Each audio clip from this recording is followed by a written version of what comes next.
Hello guys, welcome back to my channel Mou ভ্লগমিক্সের নতুন একটি ভিডিওতে তোমাদের সবাইকে জানাই অনেক অনেক ওয়েলকাম এবং অনেক অনেক ভালোবাসা। তো কম কথা বলি, কাজ বেশি করি, চলো আজকের ভিডিওটি স্টার্ট করি।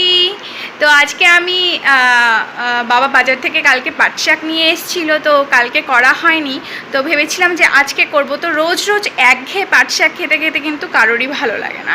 তো আজকে আমি একটু নতুনভাবে ট্রাই করেছি, একদম নিজের মতো করে ট্রাই করেছি, তো সেটাই তোমাদের সঙ্গে শেয়ার করব। আশা করি তোমাদের ভালো লাগবে। তো চলো পুরো ভিডিওটি দেখতে থাকো স্কিপ না করে। তো চলো কি কি রেডি করেছি সেটা তোমাদের দেখো। এখানে পাট-শাকগুলো ভালো করে ধুয়ে আমি কিন্তু কুচিয়ে রেখেছি এবং সাথে নিয়ে নিয়েছি বুটবুট করে আলু।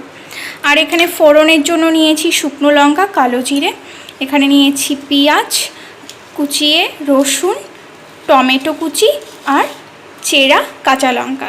তো চলো ভিডিওটি স্টার্ট করি, রান্নাটা স্টার্ট করি।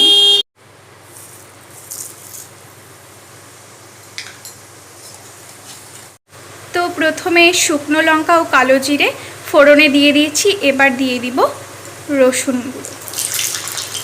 রসুনগুলো লাল লাল হয়ে ভেজে আসলে তারপর কিন্তু আমি এই কাঁচা লঙ্কা চেরা, পেঁয়াজ কুচি এবং টমেটো কুচি একসাথে দিয়ে দেব। ভালো করে এটাকে আমি এবার নেড়ে চেড়ে নেব। এবার আমি বুটবুট করে কেটে রাখা আলুগুলো দিয়ে দেব। দিয়ে দিচ্ছি নুন স্বাদ মতো, একবারই নুনটা আমি দিয়ে দিচ্ছি। এবার এটাকে ভালো করে নেড়ে ছেড়ে ভালো করে কিন্তু ভেজে নেব। তো দেখো এটা কিন্তু আমার একটু লাল লাল হয়ে ভেজে এসেছে। তো এবার কিন্তু আমি হলুদ আর সামান্য পরিমাণ চিনি দিয়ে দেব।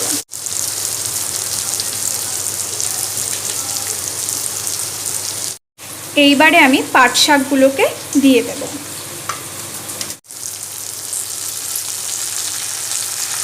তো দেখো আমি কিন্তু সব উপকরণের সঙ্গে পাট শাকটা দিয়ে ভালো মতো কিন্তু নেড়ে চেড়ে নিয়েছি এবং এখন একটু 2 থেকে 3 মিনিটের জন্য ঢাকা দিয়ে দেব।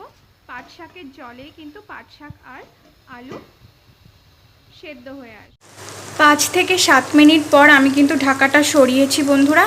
সরানোর পর দেখো এখানে কিন্তু পাট শাক আর এই আলু সেদ্ধ হয়ে এসছে। তো এবার আমি সামান্য পরিমাণ গ্যাসের ফ্লেমটা বাড়িয়ে দিয়ে এটাকে ভালো করে ভেজে নেব।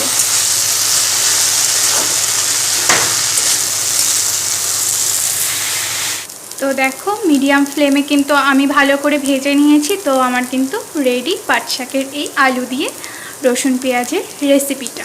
তো চলো এটাকে এবার নামিয়ে নিই।